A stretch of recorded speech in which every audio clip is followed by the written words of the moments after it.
And there we go. Yes, hello. I'm so glad that actually worked, like the way that I planned it. Oh my gosh. All right, well, Yes.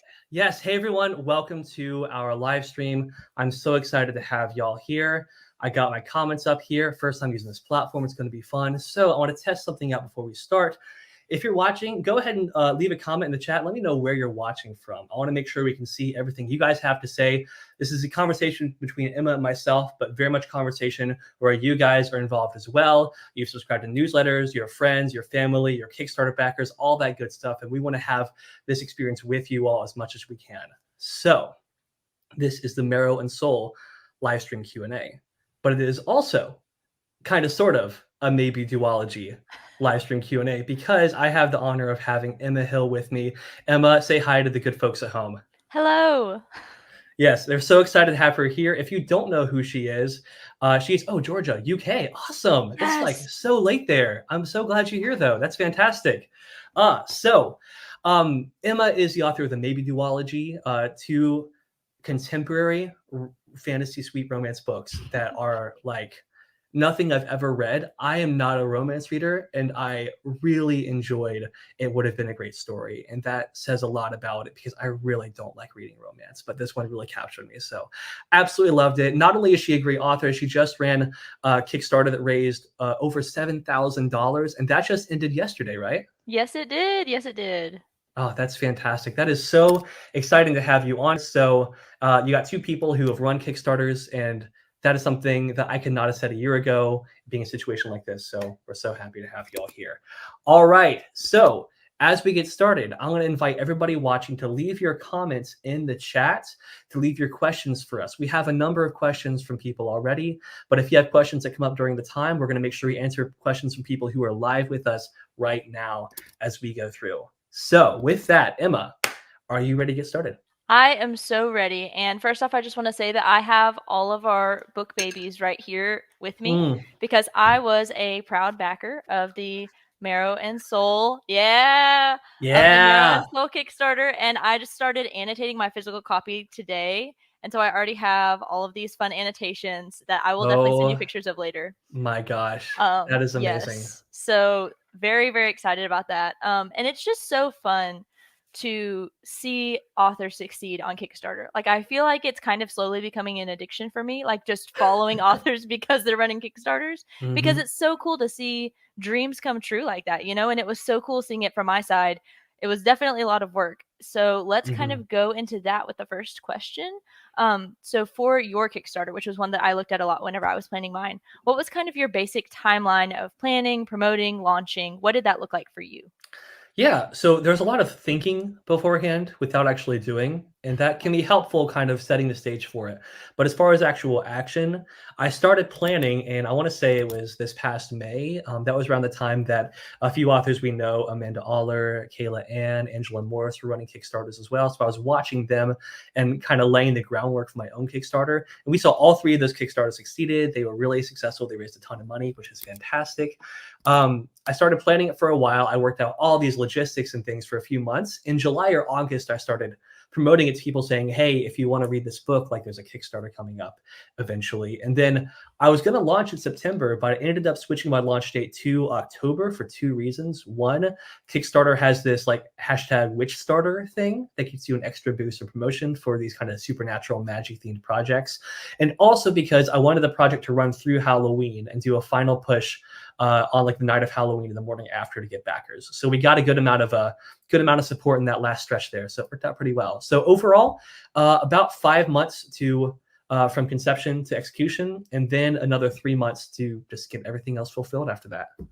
Yes, the fulfillment part is what's scaring me because, like you said, my Kickstarter ended yesterday. So that is kind of the next thing after me. And speaking of hashtags, I love the hashtag Saffron Lives. And just seeing that on your thing, I forgot to tell you, whenever the trailer played, I was like, ah, it was very, very fulfilling and cool to see that hashtag because it just fits the book so well.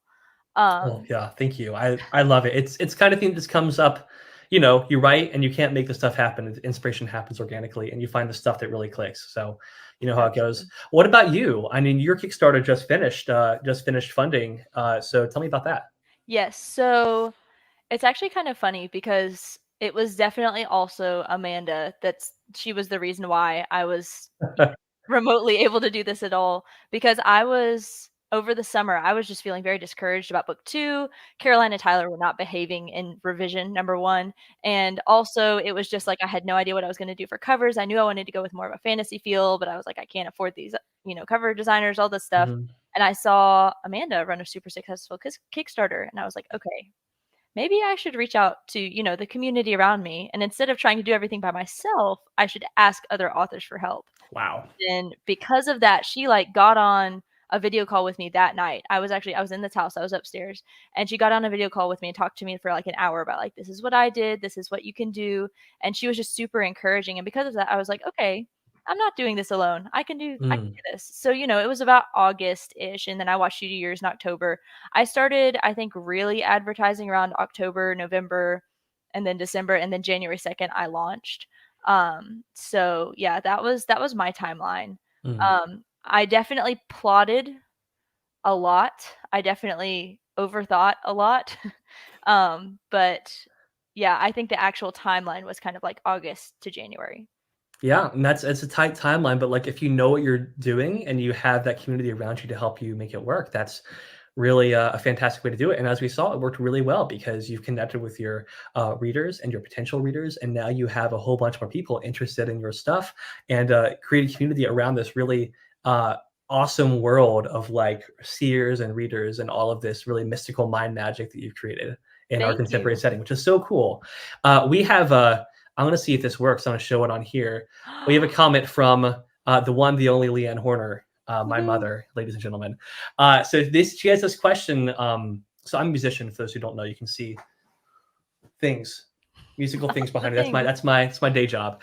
But basically, when I was a kid, I would run down the stairs to kind of play out stuff in my head to write these songs or figure out things. And so she's asking if I do something similar with stories and characters. And I can tell you, I don't go running anywhere, because now I just sleep and have my phone next to my bed. So I roll over and I just unlock, do the Face ID, and then open Notes app, type. 15 minutes later, I'm like, okay, maybe I can sleep now. And that's my process. That's how it goes. Yeah. What about for you, Emma? Any kind of sudden strikes of inspiration? Is that part of your process? Absolutely, yes. And usually it'll happen either whenever I'm about to fall asleep, like you said, or whenever I'm talking to my husband. So a lot of, and maybe they fall in love's plotting process actually happened while we were taking walks around. We used to live in a little college town that's very old and has like this old railroad. And so we would walk underneath the railroad bridge, and we would walk back and forth. There was like this beautiful field full of flowers. And I remember that was where I figured out a lot of my magic system, because we would just talk about it for hours. So that's really where I get that's what it is through kind of like verbal processing. But I definitely also have the waking up at 2 a.m. like, I figured out exactly what this character needs to say. I need to write it down right now. So yes, I feel like that's a pretty universal, like a lot of authors have that, moment. Yeah, and I feel like you can't force inspiration to strike.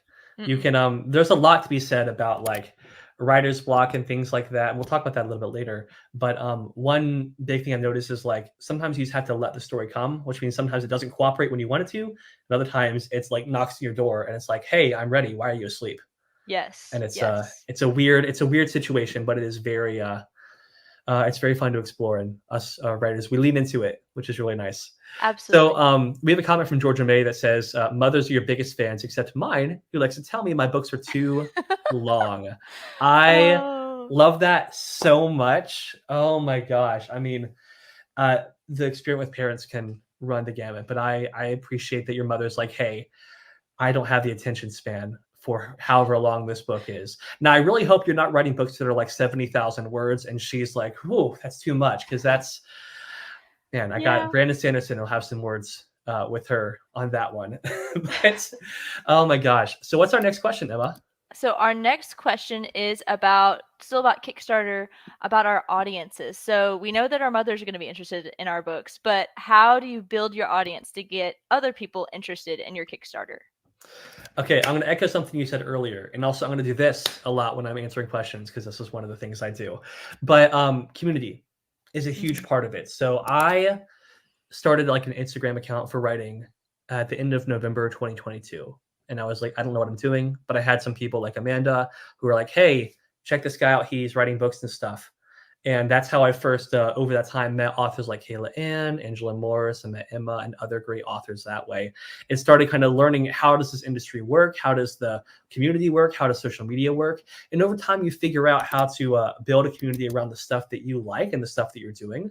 Even if you haven't put an actual book out into the world. I know authors with 20,000, 40,000 followers who have not even released a book yet. They just have the vibes. But when you create relevant content, whether it's on social media, or newsletter, email, blog, site, whatever you're doing, creates relevant content that makes people say, hey, I want to engage with this content. I want to engage with this person. And it doesn't have to be viral videos and dance trends. It can be thoughtful content, honest content. Like I've been writing on my newsletter recently about becoming a dad, which has been an absolutely wild journey. And I've really enjoyed that. And I've had people tell me, hey, that resonates. And I'm like, I'm not writing my books about me being a dad, but it's still a part of my life. And it's a thing people can resonate with. And so that you build community and you create things that bring value to people's lives, either through tangible, actionable things for solving their problems, or for saying, hey, we're humans in this wild, crazy world together. Let's just kind of commune and commiserate around that and move forward together. And that's been a really, really beautiful experience. And through all that, you find your style. Like I kind of have like a dry sense of humor, and I can't dance. And those two things combine to kind of shape like my social media content and the way that I present my writing and myself to the world. And that would be my experience of building an audience, get people interested. So when you have a Kickstarter, you just have a thing to say, hey, since we're friends, check this thing out. And not saying like, hey, buy stuff from me, but saying, hey, I want to make your life better. And I want us to make our lives better together. And we create that connection by saying, here's something we can do to enjoy that. That's the experience I found, at least.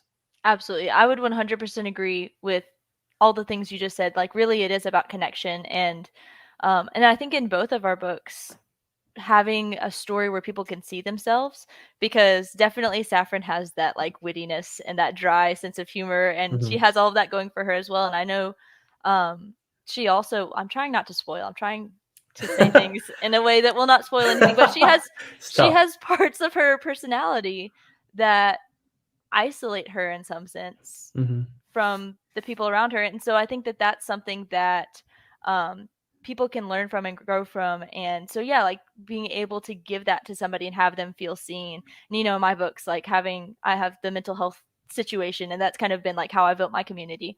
But really it's, like you said, it's helping people, not just saying like, hey, buy my stuff, but instead like we're writing these books because we believe in the stories. So instead of thinking about it like, oh, I need to get numbers, I need to get money, it's how can I better somebody else's life with this story that I've been given.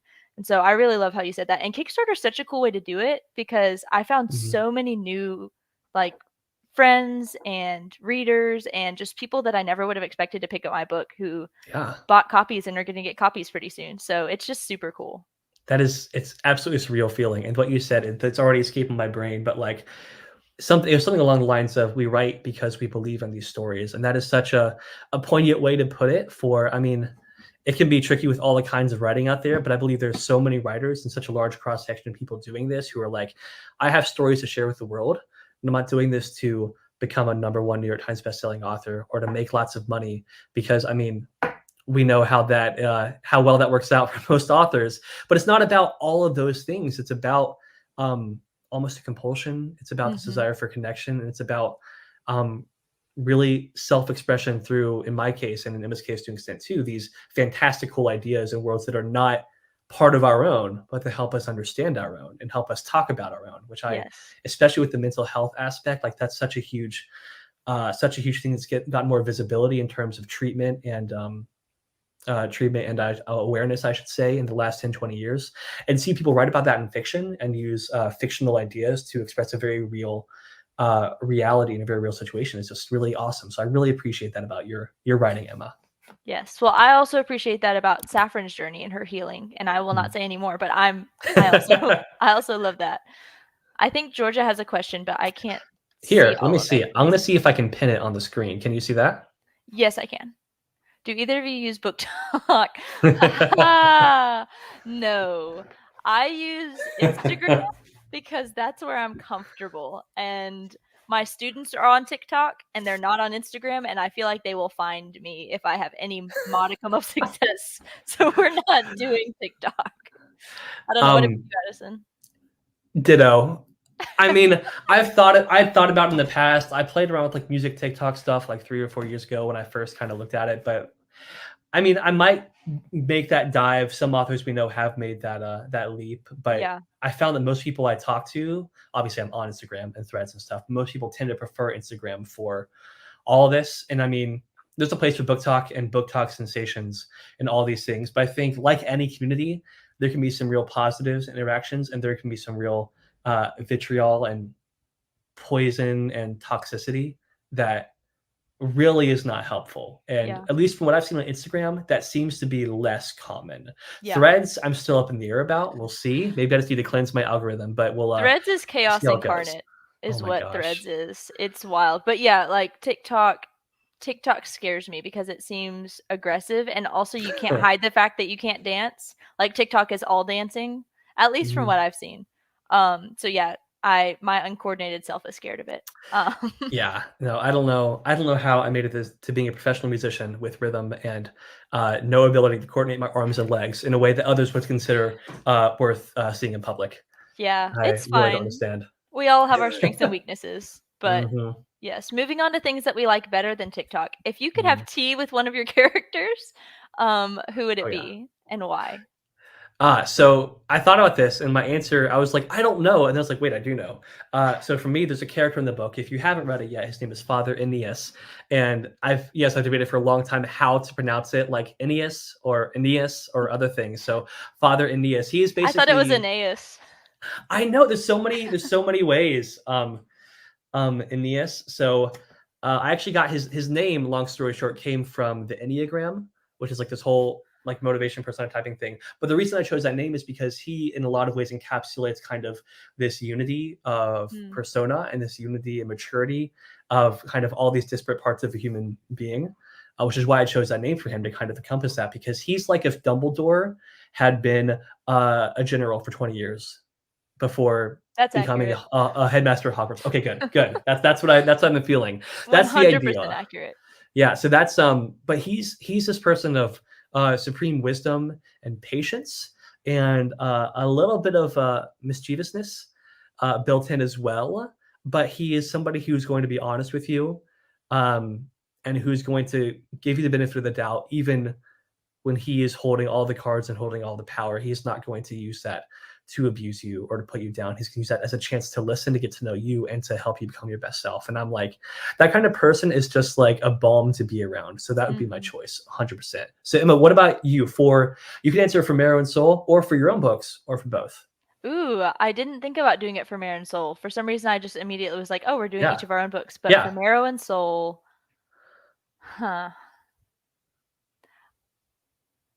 Poof Pants. I would want to sit down with Poof Pants because he would bring snacks, and I wouldn't just get tea, but I would get snacks. Oh my gosh. And I would not be in danger at all. I would be very safe if I was having tea with Poof Pants. Yeah, for those of you who are Kickstarter backers, which is not all of you on this, we have Kickstarter backers and newsletter subscribers and other people. Kickstarter backers got 2 recipe cards, either digitally or physically, with their rewards. And these are recipes from this character, Poof Pants, who is the basically, imagine if a street thug, an enforcer, so to speak, just really wanted to become a baker, a real High School Musical aesthetic. And so that's his thing, except he doesn't sing. But he's he's a delight. That's an excellent answer. Yeah. So what about for your books? So for my books, my immediate thought was Elle, not because she's the character that most interests me, but because I know that we could both go and get the tea to go from the coffee shop and then sit in the car and drink it, so that we weren't around people, because we both would be like, let's just keep the afterthoughts to a minimum and just enjoy our time. So like, I would want to drink tea with Elle because that's something that, for those that don't know, she deals with OCD and like intrusive thoughts and that kind of thing, and food can be a real stressor.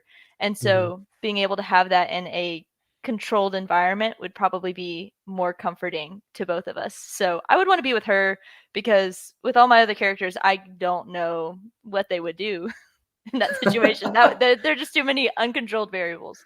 Mhm. Yeah.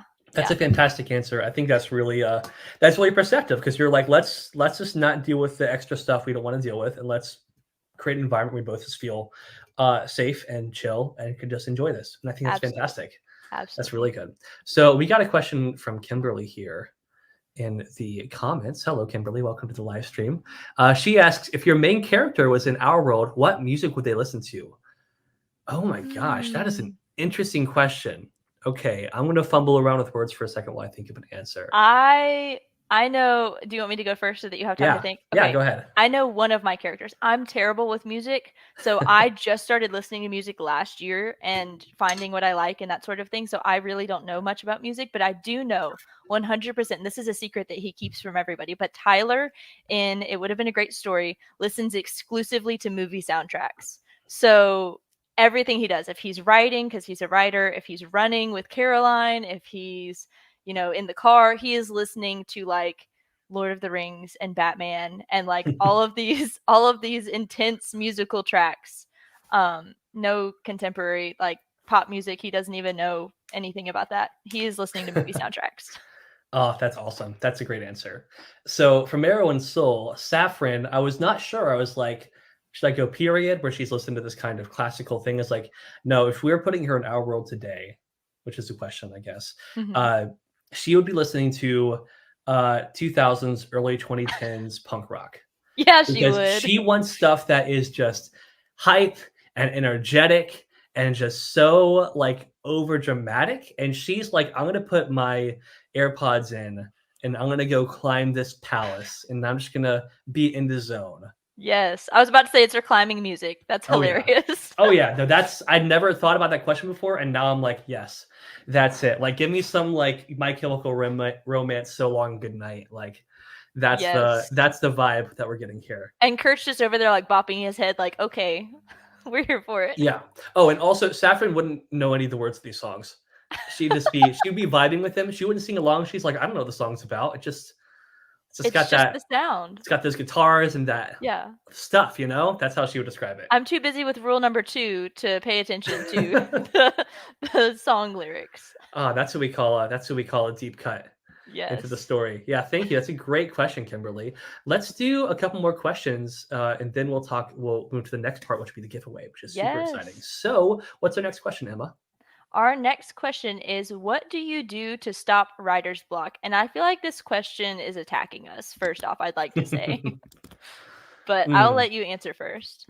Yeah, so to stop writer's block, in my notes for this, to answer some of the questions we got in advance, I left some notes for myself, and my note for this was write, and which is really reductive and almost insulting answer. But the reason I say that is because the three times I've finished a fiction manuscript, one of which has never seen the light of day, for like the public, this was a long time ago, and two of which are Marrow and Soul and its sequel. The way I succeeded in these was setting a routine where I just sit down, I set a timer, and I write. And that does not work for everybody. Timers don't work. I would do early morning. I would a lot of times do like Starbucks, go sit for half an hour, and write. So there's different things that some people can or can't do based on their situation. But for myself, if I sit down and set a timer and just make myself get words on the page, that really helps me. That's the best thing to do is just write. And it's okay if it's not great. I wrote several chapters of Marrow and Soul that did not make it into the final version or even the beta read version that Emma's read because they just didn't fit. But I wrote them and they made me a better writer. So that's good. And the other part of that for me would be actually creating material ahead of time so I know what I'm writing about. And I'll talk about my writing process a little bit later, but essentially going from big picture all the way to small picture so that when I'm starting a chapter, I'm not like, gosh, how's Saffron going to get there? I'm like, okay, I know what she wants. I know where she's going, and I have a vague idea of how she's going to get there, and the bullet points are happening along the way, and I can follow it, or I can she could take me on this kind of curveball journey. Either way is fine. But I Yeah. have something to work with. I'm not staring at a blank page being like, oh my gosh, what's happening? I have something to work with. So I've that's my thought. become I've become more like that, and we'll talk about that more in the writing journey, but I have become more a loose plotter. I don't want to call myself a plotter because I really am not, but I have started doing something similar, especially with the writing sprints. I found that those help a lot. I Mhm. started doing those because I saw a lot of people doing them on lives, and I was like, oh, that looks fun. Mhm. And so I just started doing them by myself, and I just set 20 minutes before I go to school every morning. That way, like, no matter how terrible the kids are, which they're not bad. If any of them end up ever finding this, y'all aren't bad. But like, Good. no matter what happens at school, like I've already done something awesome because I've Yeah. sat down for 20 minutes and I've written something. So, it's a good pick me up. But I put for mine, that the number one thing to stop writer's block for me is read. I remember Mhm. one manuscript I was working on in college. I would sit down and I had my notebook on one side and a Neil Shusterman book on the other, and I would read a chapter of the Neil Shusterman book and then write something down for my story that had nothing to do with the Neil Shusterman book, and I would go back and forth and go back and forth because Mhm. his book was so inspiring to me that I was able to be inspired from that and write about my characters just by reading it and getting excited about the craft that he was using. Mhm. Um, and then another one I said was spend time with characters. So I don't know if your phone has updated with the journal app yet, or if Mhm. that happened and everybody freaked out about it because they were like, "Did we download this?" I found it yesterday. Yeah, I know it was hiding, but I've started using that. I'm not journaling on it. It's a character's journal. So it's a character who's not in the maybe verse, but he just needed a place to go. And so I've just started writing down what I think he would write down in a journal. And that's helped me a lot, kind of breaking through writer's block on that story. And then, like I Mhm. said, verbal processing. So those are all kind of things that help me. Yeah, that's awesome. That's so different than my process. Like I've thought about like writing a scenes through characters outside of the thing, and I'm like, that sounds great in theory. Has never worked for me before. But different writers find the things that really click for them, and even in different times of their lives, they can click. So Yes. you're Yeah. finding the stuff that really works for your process, and I think that's why I love your characters so much. Like especially like Caroline and Tyler and their whole dynamic, and Maggie and these people, because like these characters are so fleshed out that you're not trying to figure out who they are just on the page. You have these more or less fully formed people in your head, and you're figuring out like you're discovering them, but you've explored these Yes. characters, these people, and they can come out on the page, and through drafts and through all these things you can figure them out. And side note, in a separate conversation outside of this live, we might have to talk about the Arc of the Scythe series, because Yes. if you're talking about Neil Shusterman, I read that series a couple months ago, and I've only read the first one because I didn't want to spend money at the point in time whenever I was only reading the first one. I know no, I need to read them. no, you're good, but it's gonna blow your mind. But this is not Neil Shusterman's life. This is our life. We're gonna talk about our That's books true. and our That's true. stuff. So Yes. separate No, conversation we for need to do another that. time. I also need to tell you about the time that he critiqued my work because I don't think I've told you about that. Um, Oh man, this is yeah. just full of exclusive gossip. I love it. Anyways, yeah. It was a great time. Yeah, Oh my but gosh. anyways, we Yeah. got to writer's block and then I think Etta Grace had a question. Yeah. So Etta Grace actually, she's the one who had submitted the very first question we answered. So Etta, you can go back and rewatch later to see the very detailed version. But talking about the timeline for preparing rewards and launching for release, essentially, I took about 5 months from when I started planning to when I started launching. So I started planning in May. I started promoting it like in August or so, and then I launched in October.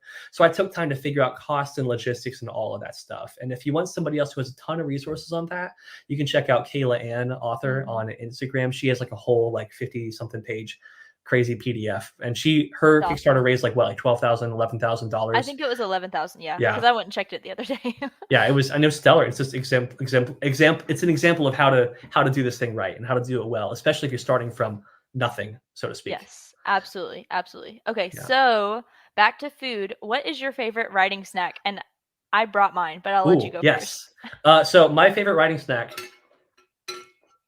is a Starbucks tall cold brew, 2 pumps vanilla syrup, splash of oat milk, light ice.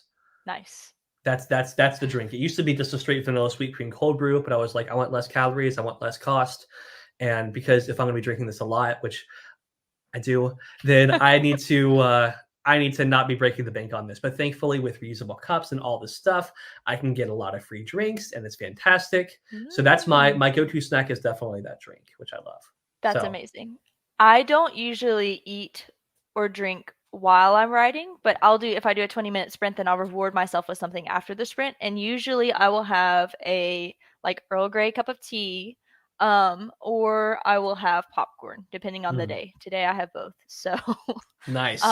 I every time I get the favorite writing snack, it's always popcorn Mm, because there's something about it. Like it's light, it's easy, it's not gonna make me feel bad.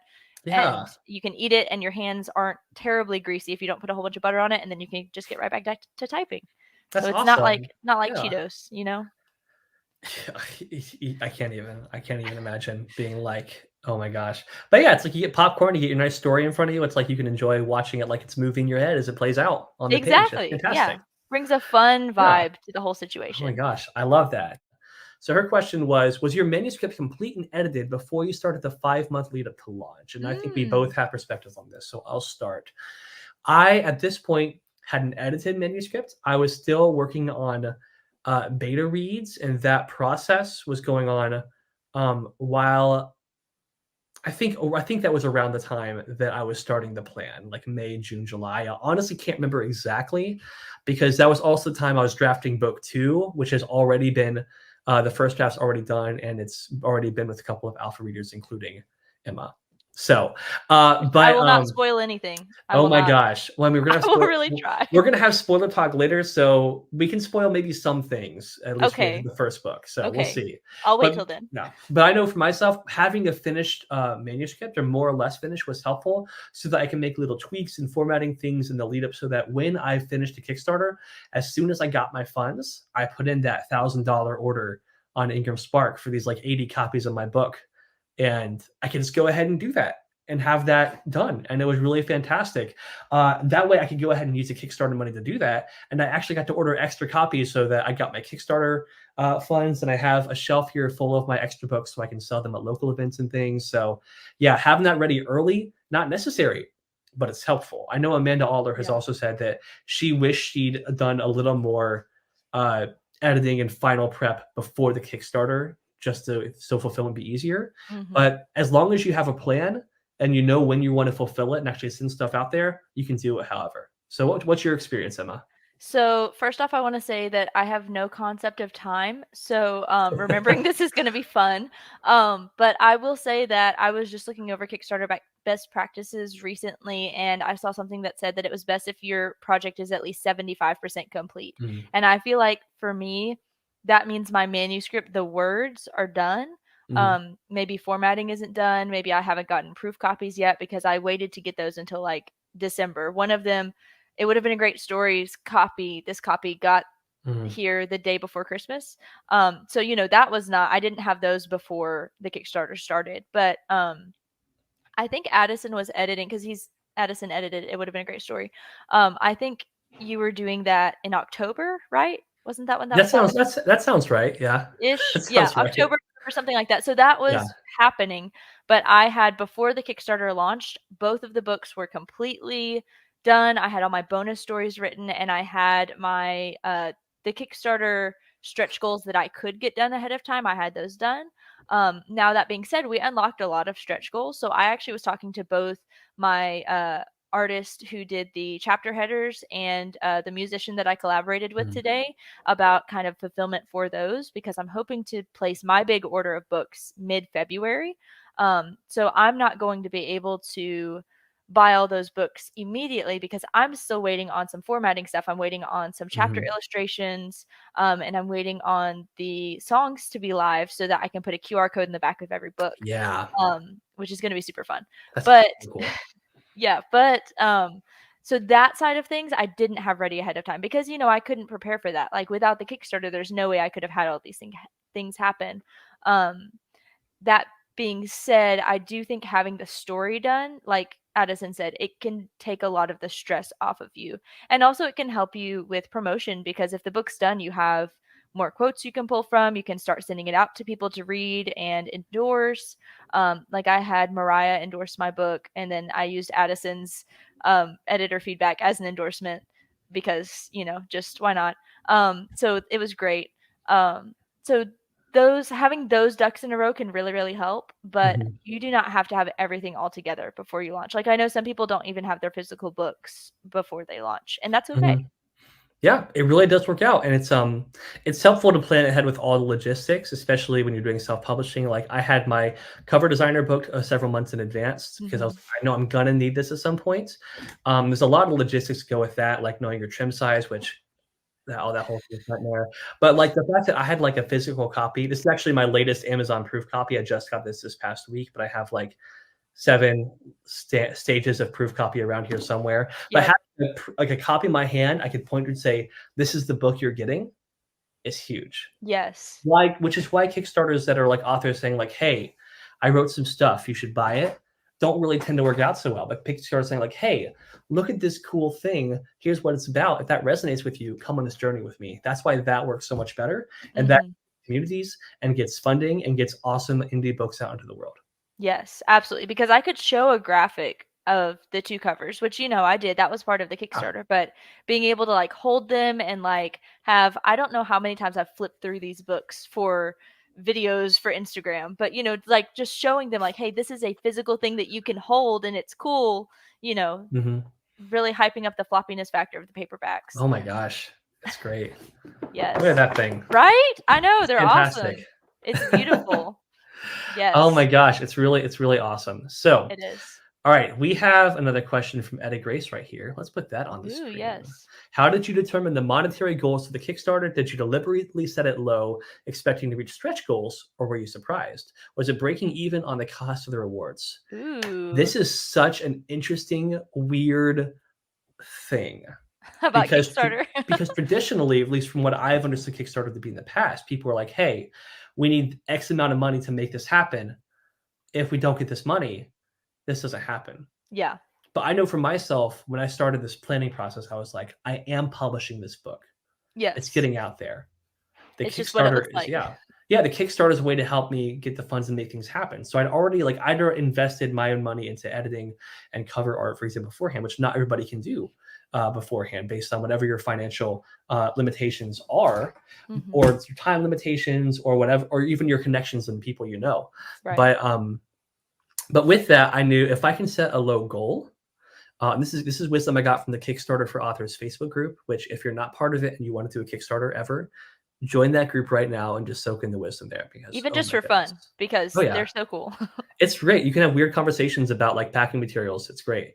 But also about really cool stuff like books and celebrating people's wins and things. But yeah. So they often recommend setting a low goal to start so that you can have an early success with the momentum, and then use that to help build momentum to get more people interested. It helps with the Kickstarter algorithm, and you're not gaming or cheating the algorithm. What you're doing is being like, I want to set a goal that's reasonable, like $500, for example, which I believe was both of our goals for like funding.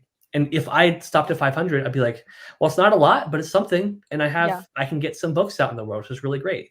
But it's a good starting point to be like, hey, we have this cool thing. Let's get excited about more things. That combination of a low set goal and stretch goals that are set strategically along that path to be like, hey, here are some other cool things we can get and that we can have as part of this community. Again, all about that community. Yes. That's really what it's about. It's saying like, hey, let's celebrate and watch this thing go. It's like a charity fundraiser or any other thing where you're raising funds for something important. It's like, it's a cool thing we can all celebrate and root for together as we reach milestone after milestone after milestone. Yes. And I know for myself, I reached around 3,600 for my final goal. Emma reached around close to 7,500, I believe. And so we had very different ending results, but we also each had kind of these different set stretch goals and things throughout. And I look at our campaigns and I'm like, I had some decent stretch goals and things I liked. I got some feedback from people to see what they preferred, so I didn't change the order of things. I saw Emma, she just like had this really fantastic system set up from the beginning with songs and artwork and extra chapters and all of these super cool things. So what was that like for you, Emma? So for me, a lot of it was just having really cool people in my life. Like you said, a lot of it is who you know. And for me, the people that I ended up knowing was just amazing coincidences and happenstance and being plugged into community. But I'll get to that in a second. As far as the funding goals, 500, like you said, is generally the standard amount. Like a $500 to $1,000 is what you set as your funding goal for publishing. And it's, like you said, it's a weird little sub industry situation going on, because that's not the amount of money that we need to break even, because like we know Kickstarter and fulfillment takes about half of those funds. So, even though we made this, we're going to spend a lot of it on books and we're going to spend a lot of it on taxes and all this other stuff. So for me, my actual goal to break even on editing and on cover design and all that kind of stuff was actually much higher than my $500 goal. But I wanted, like you said, I wanted to have wins to celebrate with my community, and I wanted it to be an adventure that we were all going on together, where we saw a lot of success really early to get people really excited and Hmm. impressed with the campaign, so that then they would feel more confident about, pledging or sharing and that sort of thing. And one thing that I did that I think really helped with that, I don't know if it helped financially, because I think these people probably would have backed anyways, but it sure helped me celebrate, was hosting the gala. Mm. So I had my mom and I redecorated a library, or a local library, and we hosted a party, and we had book themed snacks, and I read some stuff, and we had some of the book songs played. And during that, we had a bingo where people would pledge, and then based on how they pledged, then they could win they would submit bingo tickets to a raffle, and then they could win a swag bag. And so that was really, really fun and really cool. Yeah. And I think like connecting with the community is really why my Kickstarter did well. Um, and like you said, like I did have a plan going forward, but a lot of that plan was built on highlighting artists that I was working with. So working with TJ and her songs and all of that, which I met her at a farmer's market. I don't know if you knew that, but she was just playing at a farmer's market her original music. And so I just went up and asked her, like, hey, would you be interested in collaborating?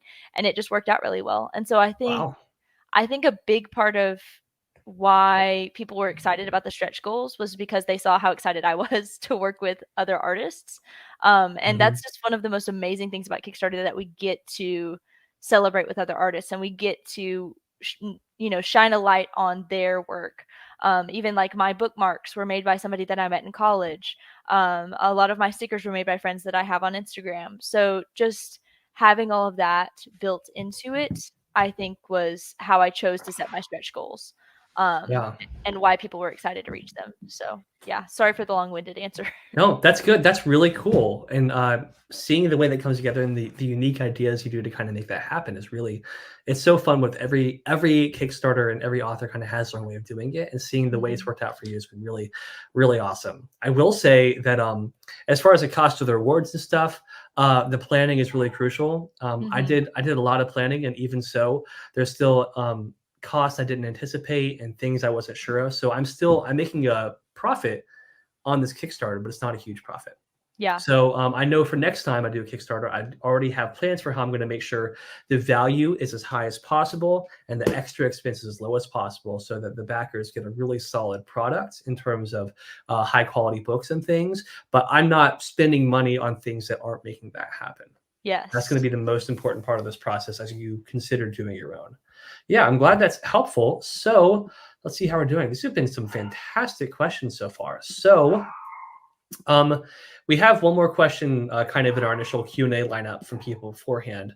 So in the Mhm. meantime, if you have more questions, go ahead and drop them down in the chat before we kind of get towards the home stretch of this. So Emma, we got, I think, one more question in that first section. What's that question? Yes. So that question is, what inspired you to write? So going back to it, because I mean, if we weren't inspired to write, and if we didn't have stories to tell, then there would be no point in the Kickstarter, right? Mhm. Like, we're not gonna produce that. So what inspired you to write Marrow and Soul? Yeah, I mean, so many things. There's such a combination of uh, things. I'm trying to keep it as brief as possible, but I like to talk. So here goes. So the biggest thing is ideas that don't let you go. Yes. I wrote this idea on my notes app in February 2021, and it was like teenage girl steals to help her, like to basically take care of another urchin, and she gets a chance to resurrect her parents using this thing called the ghost tablet, and then some other spoilery notes I won't mention.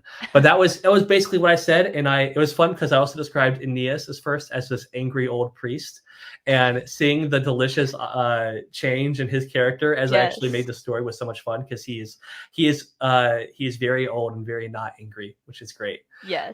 But you have these ideas and they stick with you, and I had so many like novel ideas and stories ideas percolating on my brain and on my hard drive. But when I had actually been toying with some other ones. I got another manuscript up to like 40,000 words and tried other things. And I got to a point where I was like, okay, this story really grabs me. I need to focus on writing this. So I took some time. It took me several months to write like the first 7 chapters of this story, which was originally called The Ghost Tablet. And then by the time I was like, okay, I need to sit down and do this, it was August 2022. So a lot longer, a lot later. But I sat down to do it and I wrote the last like 80,000 words in about like 4 months. And that process, just kind of getting through that and making that happen, just came through sitting down, like I said, and making myself just write for half an hour or an hour. So, but it's all of that is driven, to answer your question, by this like this compulsion of like, I have to do this. And there are a lot of other pieces. Again, try to be very brief on that. I think I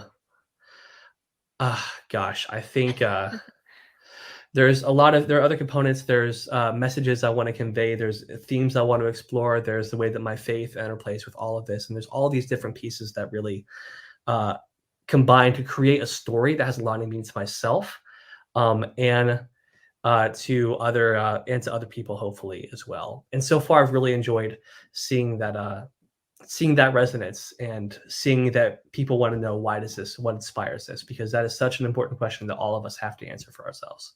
Absolutely. Yeah. Yeah. No, I would agree with that, that it is sometimes that a story takes a hold of you and it won't let go. And I feel like for me, most of the time, it's because it's a story that I need to hear at that moment. It's a story that is teaching me while I'm writing it. And that was a big part of And Maybe They Fall in Love, which started as a newsletter perk. I was just releasing it chapter by chapter serially to my newsletter subscribers, as my first attempt at romance, because I realized that in college I'd written a lot of really terrible toxic romantic relationships that ended horribly for short stories. And they were getting published, which was great. I was getting recognition, but I was like, I'm a newlywed. I don't want to give Diedrich a bad reputation. So I need to write a happily ever after. And the best I could get at was a maybe. So that was kind of where Ellen Christopher came in, was an attempt at a love story so that people would know that my marriage is not terrible. So yes, and obviously it grew into much more than that. But yeah, I would agree that that need to tell a story is really what inspires to write, and even helps with writer's block too. That reminder that, like, you tell the story for yourself first, and then also because you know that you're not alone, that other people are also feeling this. I'm trying to read this comment. Hang on. Do you want to put it on the screen? We can. I don't think it's a question though. Yeah, I don't think it's a question. It's a comment from Dean Lambert, right? Yes. So that magic phrase, next time on Kickstarter. Yes. That's huge. Yeah, and I think that he said something interesting here. And Dean actually had a question for Spoiler Talk, which we'll be doing pretty soon, which is very exciting. But he's saying here, talking about like Maura Saffron's story in orderly fashion, finish one campaign before pushing on with the next. Thanks. And I think that highlights a really crucial aspect of this process to me as a writer, as an entrepreneur, as all these things, which is patience. Yeah. And being able to not push ahead when things don't need to be pushed ahead. Yeah. Like the writing process is weird. Like I finished the draft of the sequel in like 3.5 months. I just kind of zoomed through, but it's because I'd spent months planning it. And because I'd already had the story in my head for 2 whole years, just kind of gathering, kind of drawing in molecules and information and inspiration and put them together into something, so that when I started to flesh this out, I had really strong ideas about where I wanted the story to go. And because I had that, I ended up being able to write fast so that I can plan to put the time in for creating campaigns that are really strong and books that are really strong and all of these things. So I think it's a really cool thing to point out. Yeah. And oh, sorry. I was just going to say really fast on how long it takes to write a book. It's so weird how different it is. Because I drafted Tally's story, which is the first book of my next series that I'm going to be doing, in 12 days, which I've never done before in my entire life. How? I don't know how. Oh my gosh. And like, I don't hate it, but it's because Tally's been in my head for 1 billion years. Like he's been in my head while I'm writing Ellen Christopher. He's been in my head with It Would Have Been a Great Story. He's been there for so long, and I know his parents. So it's like, I know what kind of kid he's going to be. So because of that, and because it was over the summer and I was creatively inspired, like you said, whenever it hits, it hits. I Mhm. spent 2 weeks of sleepless nights just writing this story. Oh Um, my gosh, will that's never happen incredible. again. Will never happen again. But yeah, I but it's just oh, cool, you man. know? Yeah, I remember seeing, like, in your newsletter, I think it was, like, Tali book 2, and I was like, Wait a second. When did book 1 happen? I In missed 12 this." days.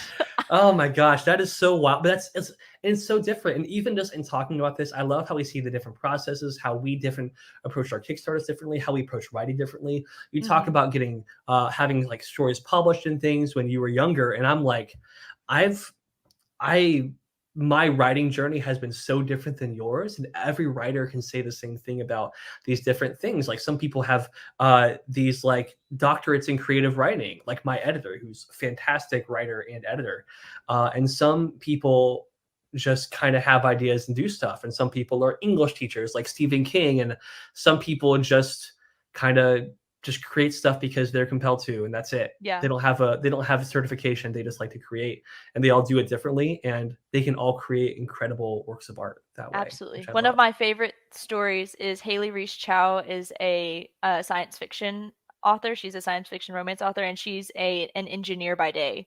And Mm, so she is telling these stories with an engineering background. It makes me smile every time I remember that. that's so cool. I'm married to an engineer, so I can appreciate that a lot. That's That's fantastic. fantastic. That's really cool.